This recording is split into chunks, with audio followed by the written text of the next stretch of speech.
In Potloko, you have a situation where you only have the SLPP, the government of the day, having, I believe, 4 local councillors. But the same elections held on the same day now produce so many more members of parliament for SLPP from the Potloko district. So definitely there's a variance here, and this is what a lot of people, especially when I was in America, I engaged a lot of stakeholders in America, and what they said to me was, there's a variance within these results. These results are statistically not possible. How can only 4 local councillors out of 20-something or whatever was the number for Potloko for SLPP? But then when it comes to member of parliament, they get almost a chunk of almost 30%. How is this possible?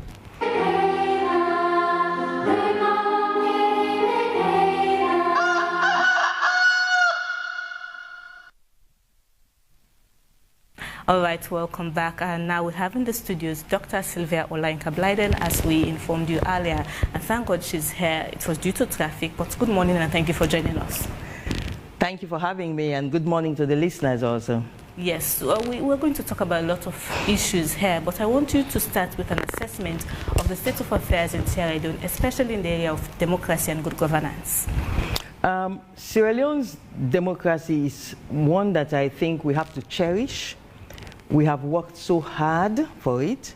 We have lost lives in the process of getting our democracy on track. And I believe where we are now is a very unique position that Sierra Leone finds itself, in the sense that we do have a thriving democratic culture. The only thing we have challenges with are with the political parties that are an effective part of any democratic culture.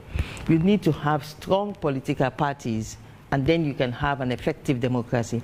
That's the only place where we have a small challenge with the composition and structures of the political parties. We also, in the first term of this current president, we had challenges with rights of people, human rights and things.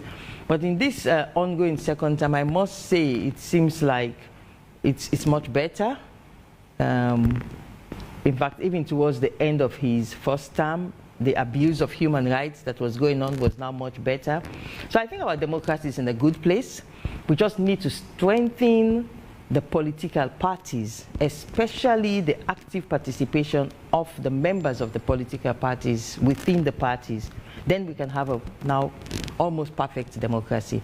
But I think our democracy is in a good place. And where do we stand as a country, as a people, specifically in the area of civic education? I want you to delve in that. Are we lacking some aspects in all of this? One thing that we are definitely lacking is the leadership itself in many sectors, not just the executive or legislative leadership, but in many other sectors, the leadership lacks civic education. They themselves lack civic education.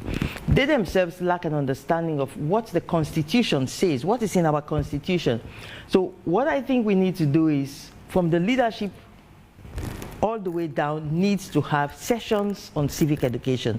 Not just the schools. The schools, yes, because they are like the next generation. But the current generation itself is tremendously hampered. You would see somebody who is a senior member in the governance class, whether in the opposition or in the ruling government, and they don't know anything about what the Constitution says about key issues. So how can somebody now understand civic education when you don't even know what the Constitution says? So it's a big challenge from the top down. They need civic education. All right. Let's come to one of the elephants in the room, the Waka Fine buses.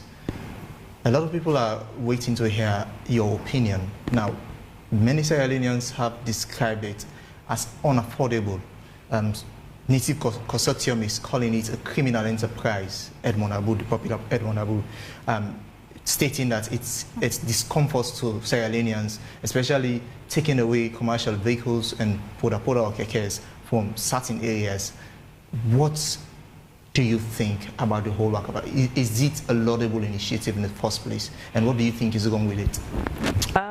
I have looked at the World Bank document, because there's a World Bank document that set up this whole project. It's not just the Walkabout buses. The Walkabout buses makes up about $14 million of a $50 million free money. And this is something that has to be emphasized. This is money that was given to Sierra Leoneans free. We don't have to pay it back. It's not a loan, it's a grant. And for any government to be able to secure that sum of money, $50 million from the World Bank, it means the government must have been doing something correct that impressed the World Bank. So I read the document, and when you read the document, you can see that the World Bank is so sympathetic to the suffering of ordinary Sierra Leoneans. The document speaks of easing the suffering of ordinary Sierra Leoneans in moving from place to place, as well as ancillaries, not just because, like I said, the buses is like $14 million. The rest of the $50 million, you have like these flyovers, these pedestrian walkways across the highways. You're supposed to build like a bus terminal. So there are many, many good aspects of this $50 million project. Unfortunately, of course, and then there's the traffic lights. Unfortunately, the way it has been implemented is what is very, very questionable. After reading the World Bank document and seeing what the World Bank meant, because the World Bank so cares about Sierra Leone and the suffering of the people, it's clear in the entire document. This is the baseline. Women are suffering at this percentage point. Disabled people are suffering at this percentage point. Elderly people are suffering at, it's all in the document. And then the proposal as to, because the document was sent to the World Bank, approved by the World Bank in May 2019. And this project is supposed by June 2024, which is a few months from now, it is supposed to have now lifted these sufferings, eased these sufferings to such a point that 60% of people are now enjoying rather than the low baseline it was before. But now what has happened? Every single segment of what the World Bank wanted to do to ease suffering. Before I came here, I have been doing research. I went to the persons with disability in Freetown to ask them, how are you managing? Have you got any improvement? And the answer is that not only are we now suffering, it's even worse. So we were suffering before, but now it is even worse because of the way the project has been implemented. I said this on one of the radio stations the other day, that people don't even know where you can get tickets to board the bus. So I was speaking with some of the disabled people along Pademba Road, and they are saying that if you want to board the bus, you have to go to the bus halt at Wallace Johnson Street to get a ticket and then come up again with your wheelchair to catch the bus at Shaka Stevens Street. That's how ridiculous it is. So the ticketing is a mess, the way it was done. It is really, really strenuously affecting people. But what is the most painful aspect for me is the government has done well to get World Bank to give us this money. And then they lease these buses to an entity that is a commercial entity called Metro. And these people are heartless. These people have now come up with these 10 leons that you have to pay. Whether you're moving from Lumley to Wilkinson Road, Aberdeen Road Junction, you have to pay 10 leons. There is no halfway, it's 10 leons fixed. Whether you're moving from Bus Halt to Calabar Town, you have to pay 10 leons. And the distance from Bus Halt in Freetown to Calabar Town, I did calculations, is 1.5 times the distance from Bus Halt to Lumley, but they're charging the same 10 leons.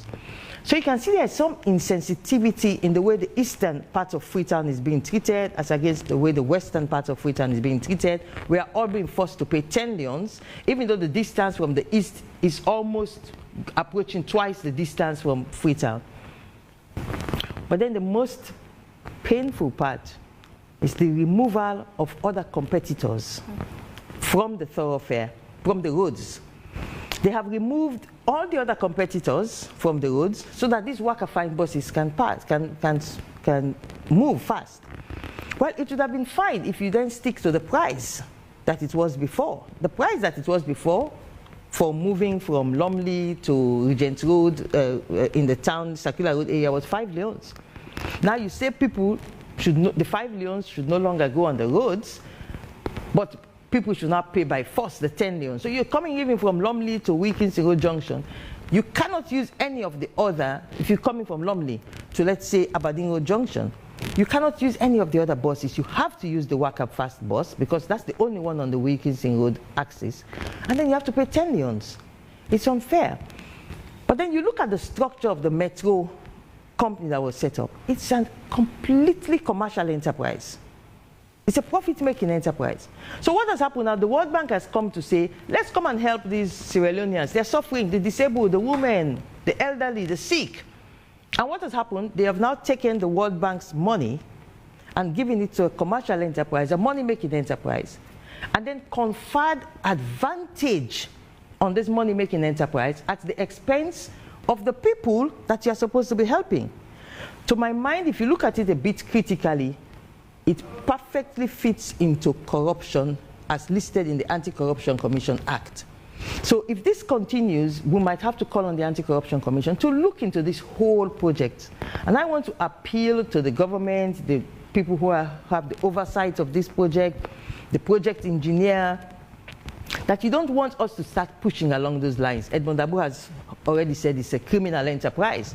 I would not call it a criminal enterprise, but I would say that the people who are behind these 10 leons enforcement are criminally minded.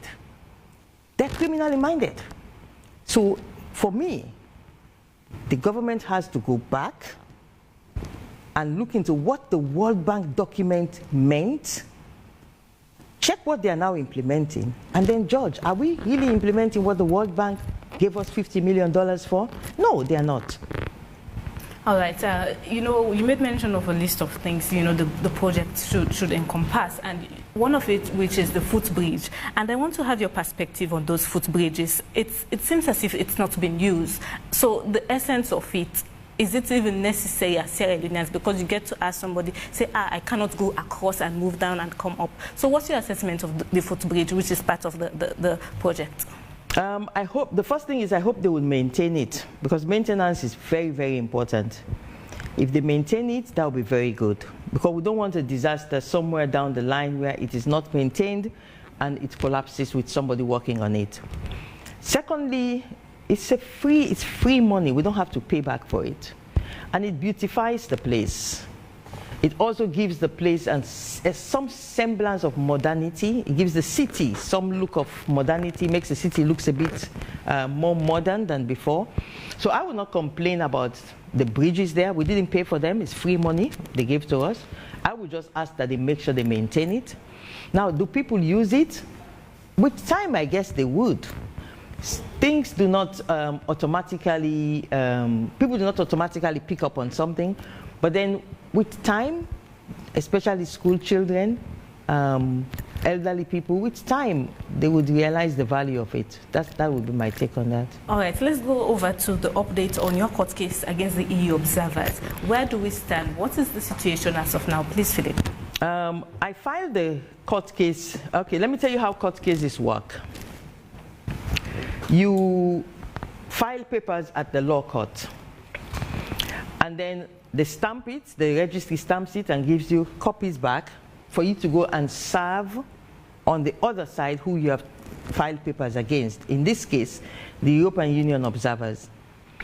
And I was very careful in my filings to differentiate the European Union observers from the European Union, because the European Union mission in Sierra Leone has diplomatic status. Fortunately, on page 1 of the EU report that I have angst against, it stated very clearly that the EU observers are not part of the EU mission, and whatever they have said does not represent necessarily the views of the EU. So it immediately removes diplomatic cover from them, so I can sue them. So now, On the day I went to them, is the day I will not say they run away, but they left. So we haven't served them. But an alternative was to write to the EU mission and get the EU mission to understand that they already know I've taken them to court because everybody knows. But when you write to them formally that I have taken these people to court, they have run away from Sierra Leone after causing such damage to my image because it's reputational damage I'm going for. And the interesting thing is, for several days, my team was going to the EU mission to deliver this letter. And whenever they would say, this letter is from Dr. Sylvia Blyden, you would see these white people virtually running, scared not to take the letter. So they are aware that they have offended me, and they don't want to receive anything because they don't know whether it's the court case. Well, I'm not going to serve the court case on the mission, but I was going to serve a letter on the mission. But then when I realized now, because the best they could say was that the head of the EU has traveled, and then I also had to travel. I had this international trip to Jamaica. So I went on this international trip, and I'm back in Sierra Leone now. And I'm definitely going to follow up now to make sure I can serve these people. How do you serve them?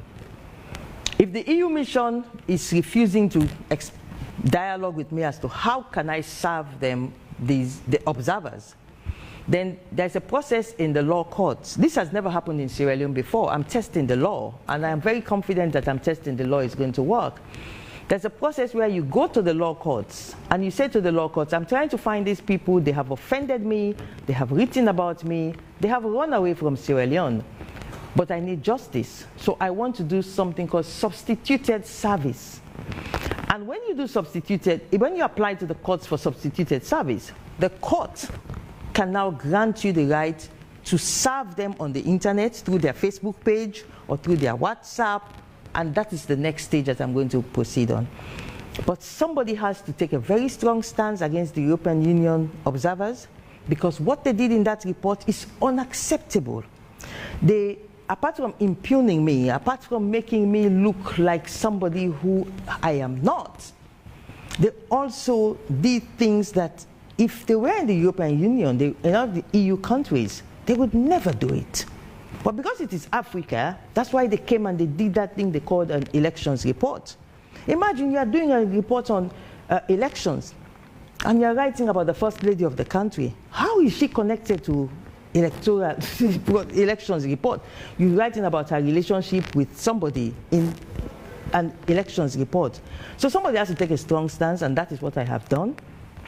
Which brings me to the, with your permission, to an aspect I want to address, that is in the perception that is out there based on what some of these electoral observers have said.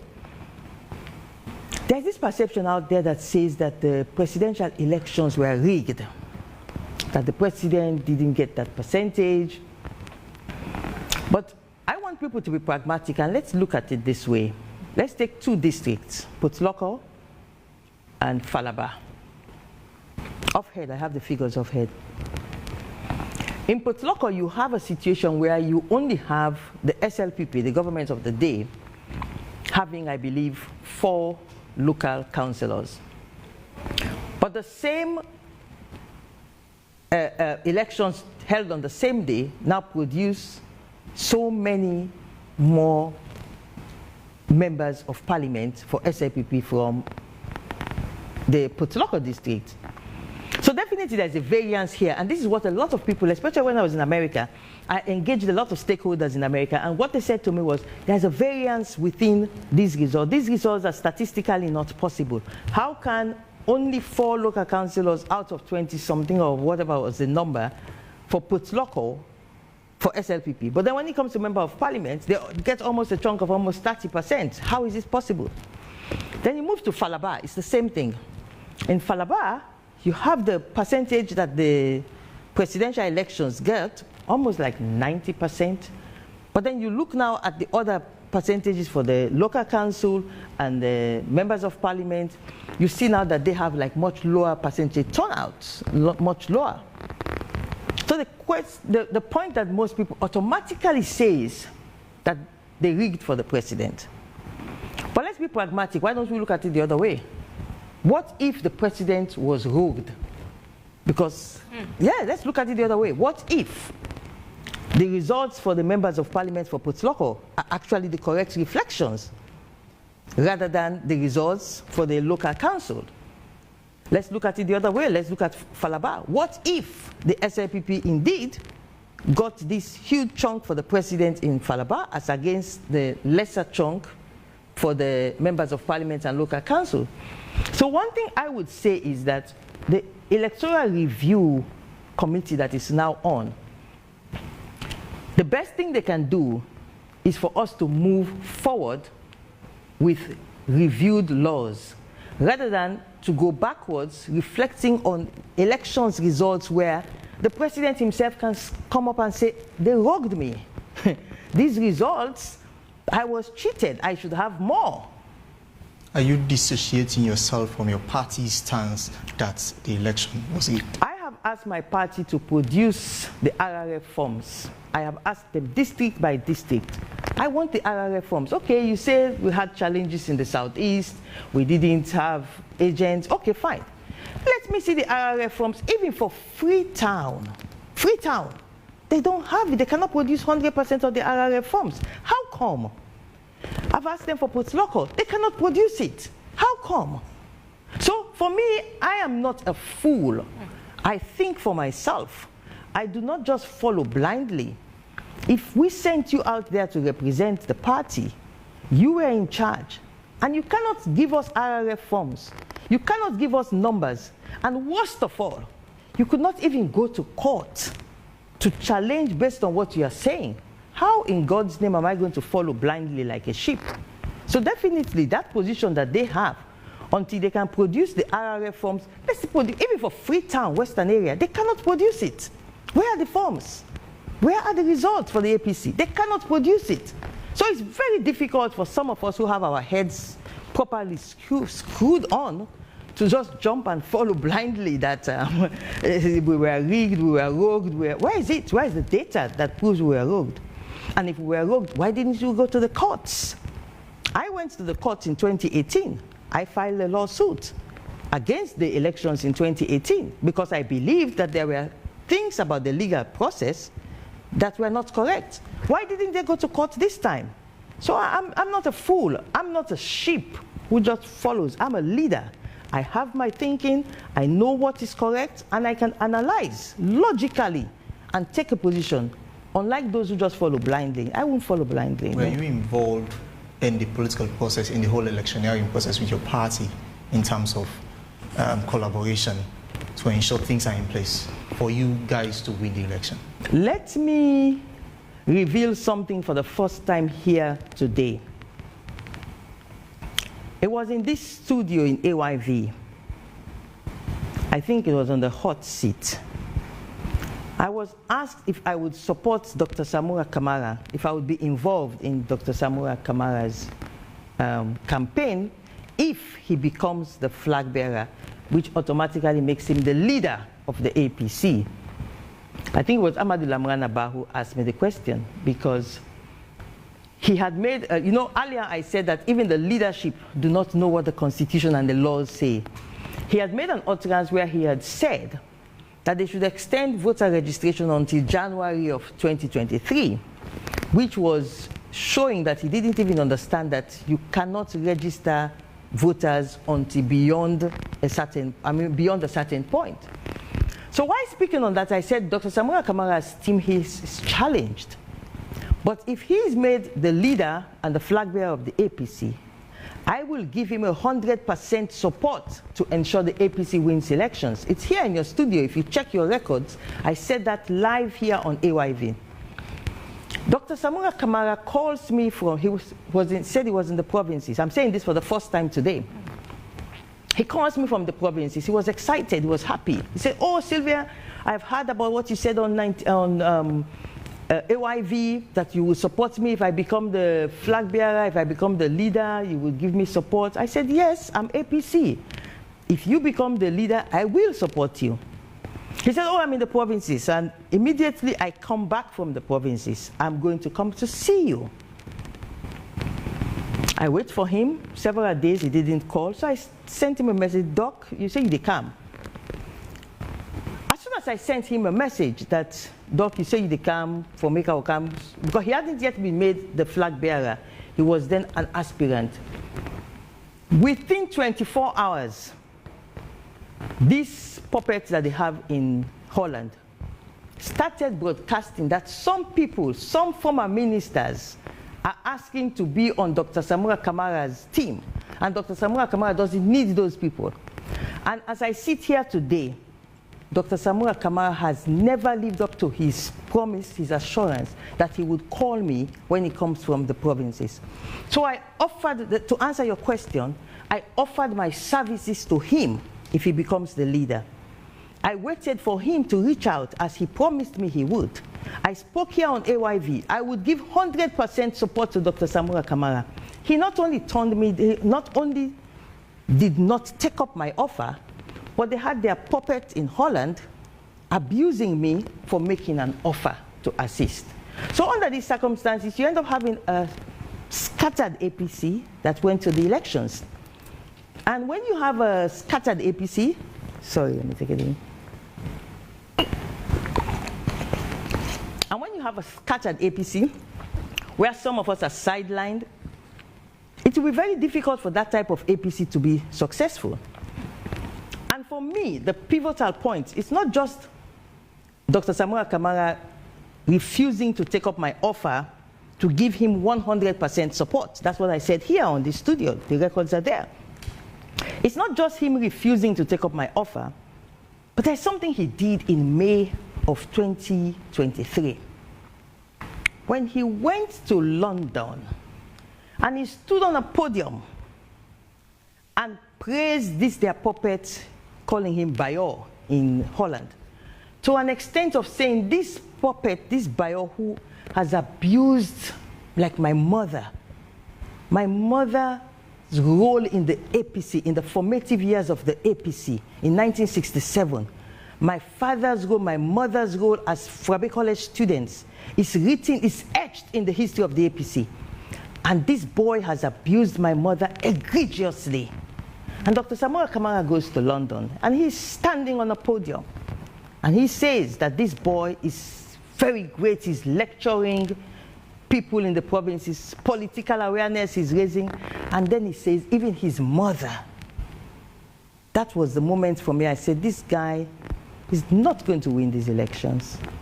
Because there's no way you want to win elections, you will start saying even your mother listens when this boy is abusing other people's mother.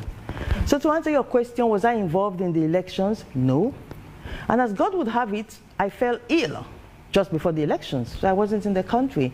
And God just made it perfect. I wasn't around to make a decision as to where I'm going to physically throw my weight. So don't you think that's enough reason APC could not give you RIF forms or whatsoever detail or data to prove that this election was rigged? It's not just me who's been asking them. I mean, not just me. Several of us in the APC, we have been asking for these RRF forms. And whether they, see, let me say something here. Whether they like me or not, I am an APC member. And if you are in a position of leadership in the APC, as an APC member, I'm a fully paid up member of the APC until 2025. I'm fully paid up. As a fully paid up member, if I want to see the results, you should be able to give me the results. Let me see the figures that you have. You cannot even give me the figures for Freetown. Instead of that, you take steps to sideline me, push me to the corner. And not just me. When I say me, several of us were pushed to the corner, sideline. People who should have been given membership were refused to be given membership in the party. Sidelined so many of our people. So, are you talking about Dr. Samsumana? Not just Chief Samsumana is probably the most famous one, but not just Chief Samsumana. Even there's a place in Kailahun that I refer to as my adopted home, the Kisibendu area. People there were sidelined from becoming members in the APC. They wanted to be members. After many years of suppression, they went to become members. They were not given. So APC is not here to respond. So let's stick to, what's next? What's your next step in terms of the court case? You said you will be doing social media. If that proves futile, what again would you do? No. What you do is, when you're unable to serve them, you now make a case to the High Court that I'm unable to serve these people. I now want to serve them by substituted service, which can be in the form of printing it in the newspapers if they are locally, let's say they were locally stationed, and but they are dodging service, then you can print it in the newspapers locally. The precedents that have happened before here in Sierra Leone for such cases where people are overseas is that you can send it to their known email accounts, or you can put it on their Facebook page. You can paste it there on their Facebook page or their Twitter account. It's up to the court. The court will look at the case. This has never happened before. I'm testing the law. Okay. The court will look at the case, and whosoever is the judge will take a decision on the best way of service. If I am able to argue and convince the judge that I have been egregiously defamed, I need justice, these people have run away, they don't have diplomatic cover, they are not diplomats, and I want to have justice. So whosoever is the court will look at the arguments, and it's normally called an ex parte application. That means there is nobody else to argue otherwise, and they will take a decision. Do you trust the judiciary of Sierra Leone? That's a very interesting question. The judiciary is currently in transition. It seems to be in transition. I have been a victim of high-handedness in the judiciary, but I also have to commend them that there has been tremendous improvement. To be fair, especially in access to justice.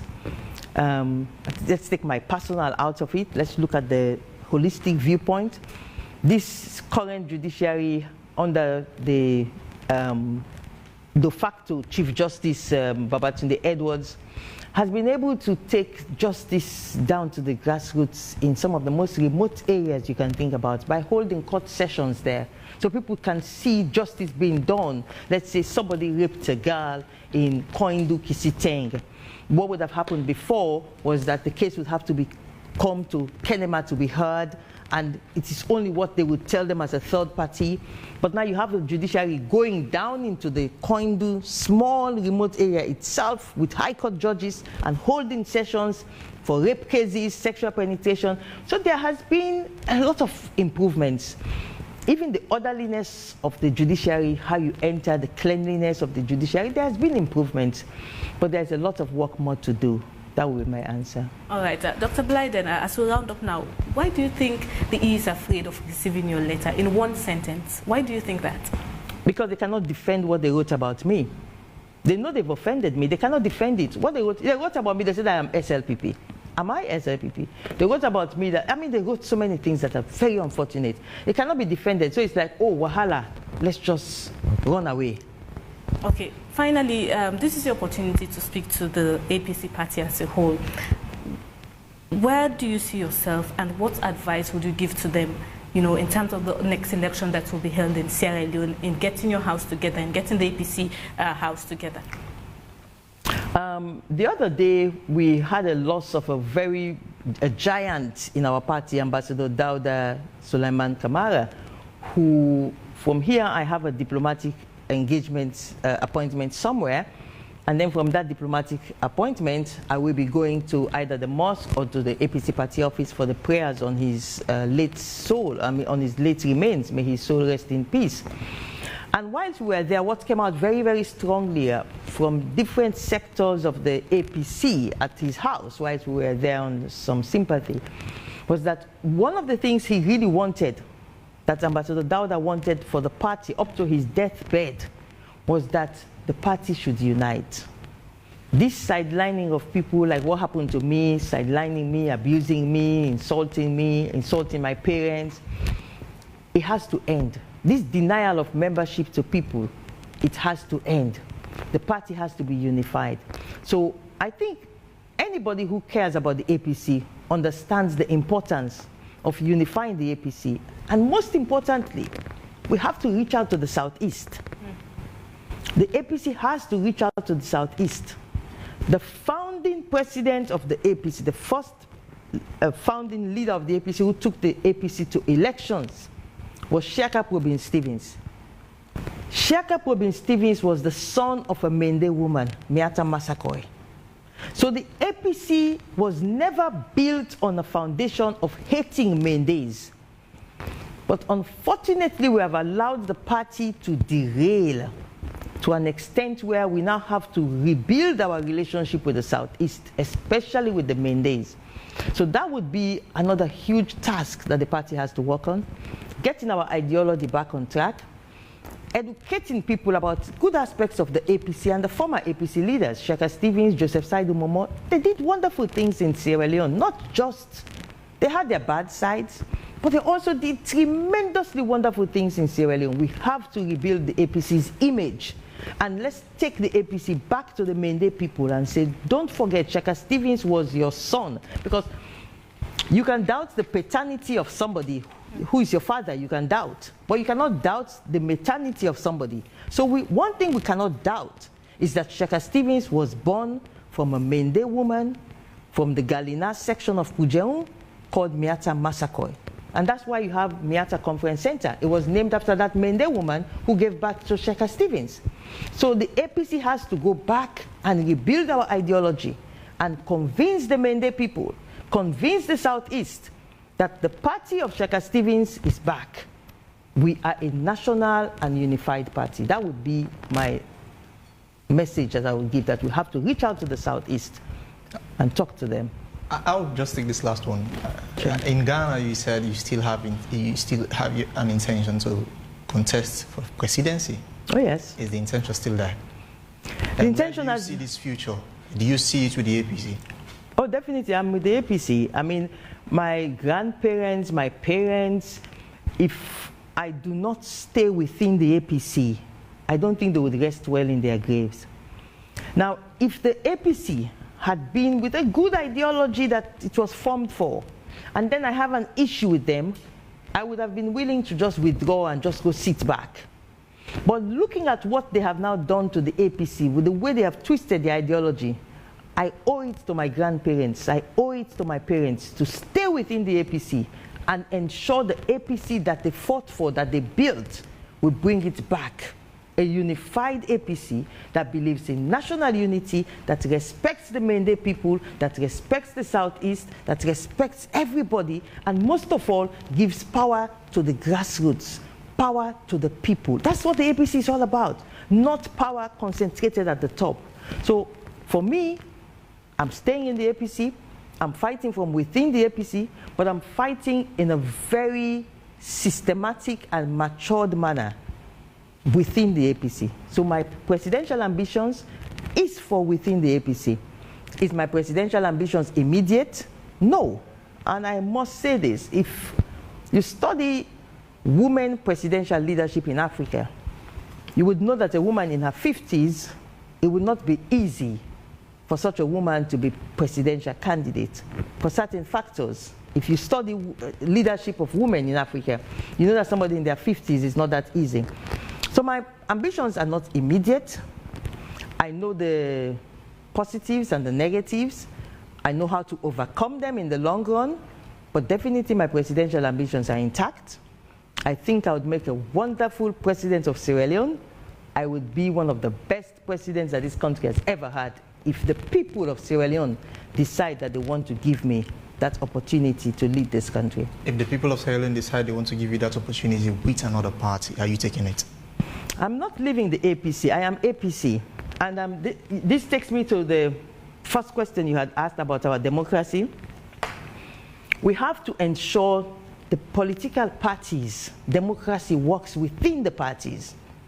One of the issues I have with the international community is the reported interference that they did last year around the same time in the judiciary to arm twist the judiciary to ensure the faction in the APC that we call the Team A jihadist faction, to ensure that that faction can hold a convention and push their way through. It was reported that the international community arm twisted the judiciary. And the international community has never denied. They have never, as I sit here today, they have never denied that they arm twisted. And a lot of them, they come, and this will be probably my closing shots. A lot of these diplomats, they come to Sierra Leone And they do things here that they would never do in their Western capitals. They would be in Sierra Leone and they would see things that they know this is not democratic, this is wrong, and they would support it because they have some personal reason for supporting this. There's one example I would say here today, the American Embassy. The American Embassy is the exception. The American Embassy is the only embassy that knew that they should condemn when police officers are killed on the streets of Sierra Leone. No other Western diplomatic mission issued, check the records. No, apart from the American ambassador, who is now gone, the former ambassador David, who I have so much respect for, apart from him, because he knows that in America, you don't kill a police officer on the streets and you go scot-free. They would find that killer of the police officer, let alone 6 police officers in one day. It was only the American Embassy that stood up firmly and condemned the killing of our police officers. All the other Western embassies, none of them, as I sit here today, ever condemned those killings of police officers in August 2022. So they come here, they forget their values in their Western capitals, and they come here and they impose undemocratic values, like what they reportedly did at the judiciary last year, to force the judiciary to allow a convention to go ahead that was already under an injunction. All right. We're sorry about it, but there's a particular message here we have to read. It's coming from Stephen Cole. Please ask her take on former presidents being flown to Nigeria on medical grounds. This one, I'm a medical doctor. Yeah. I'm a trained medical doctor. And I read the medical report, which was posted on social media, about why he had to be flown out, and I smiled. The bottom line, between the current regime and players in the West Africa sub-region and players in other places, they have taken a decision that they want him out of Sierra Leone. So whether that it's for what was the question again? Whether it was for medical grounds. Whether it was for medical grounds that was used as the reason they wanted him out of Sierra Leone, for whatever reasons that I have expounded on in some of my audios. So for me, they told us he's going for a medical checkup, and March 6th he would be back here in Sierra Leone. I'm a medical doctor. I looked at that medical report. The doctor who signed the medical report is actually also my own personal doctor who signed the medical report. I have tremendous respect for him. And so he made sure when he wrote that report, he protected himself as a professional. But those of us who are medical doctors, when we read that report, we just smiled. So let's see what happens by March 6th if he will be back. If he's not back, then we know that it was just an excuse for him to leave. Thank you very much, Dr. Sylvia Blyden. Thank you so much for taking your time to talk to us. And she has been speaking on good governance, Wakafine bosses, democracy, international community relations, and her court case against the e-observers, among other things. Thank you very much for also sending in your comments. Those we could not read, we are deeply sorry, and next time we'll definitely make time for them. You've been watching Wake Up Sierra Leone on AYV television, and we've heard the Minister of Tourism and Cultural Affairs, Madam Nabila Tunis, who actually spoke around the range of issues around the Tourism for All campaign, and we also just had Madam Sylvia Blyden, who has spoken around several issues around democracy, the Wakafine bosses, her court case with EU, and many other things. Thank you very much for joining us. We hope to have you some other time with enough time. My pleasure, it's been my pleasure. And this is where we wrap up Wake Up Sierra Leone for today, and I've been one of your hosts, Joseph Johnson. And I am Zulayatu Hamid. Continue to watch AYV as we have other interesting programs coming up. Have a lovely day. Bye-bye.